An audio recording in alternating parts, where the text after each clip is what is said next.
আজকে আপনাদের সাথে খুবই মজাদার একটা আইটেম রান্না করে দেখাবো।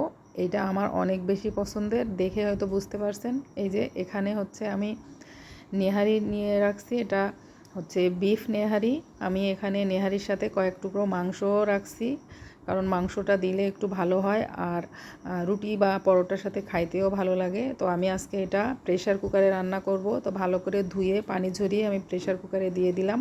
আর এখানে আমি সমস্ত গোটা মশলাগুলো দিয়ে দিলাম, তারপরে পেঁয়াজ কুচি দিয়ে দিলাম। এখানে আমি এই বাটা মশলাগুলো 2 টেবিল চামচ পরিমাণ করে দিয়ে দিলাম, আদা বাটা, রসুন বাটা, আর এখানে আছে জিরার গুঁড়া, তারপরে লাল মরিচ বাটা।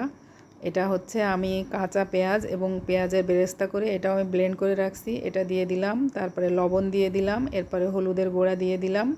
এখন পরিমাণ মতো তেল দিয়ে আমি এটাকে প্রেশার কুকারে রান্নার জন্য কুক করতে দিয়ে দিব। এটা প্রেশার কুকারে বসানোর পরে আমি আমার একটা আন্দাজ মতো কয়েকটা হুইসেল দেওয়ার পরে আমি আবার একবার একটা খুলে দেখে নিব। এখানে আমি লবঙ্গ দিয়ে দিলাম এবং এটা জয়ত্রীর একটা অর্ধেক সেটা দিয়ে দিলাম। এখন পরিমাণ মতো পানি দিয়ে আমি এটা প্রেশার কুকারের ঢাকনিটা আটকিয়ে দিব এবং চুলাটা জ্বালিয়ে দিব। দেখতে পাচ্ছেন আমার এখনই কালারটা কত সুন্দর দেখা যাচ্ছে। তো আমি ঢাকনি লাগিয়ে দিচ্ছি, চুলাও জ্বালানো হয়ে গেছে। এই যে দেখতে পাচ্ছেন আমি চুলায় বসিয়ে দিয়েছি। এখন কয়েকটা বাঁশি দেওয়ার পরে আমি এখন একটু খুলে দেখব যে এটা কতটুকু কুক হলো। তো এটা দেখার পরে আমার মনে হচ্ছে আরও একটু কুক করা লাগবে, সেজন্য আমি আবারও এটা রান্না করার জন্য দিয়ে দিব। তো তারপরে আমি আরেকটু এর সাথে গরম পানি অ্যাড করে দিব। এখন আবারও আমি চুলায় বসিয়ে দিচ্ছি। এখন একদম আমার এটা রান্না একদম পারফেক্টলি শেষ।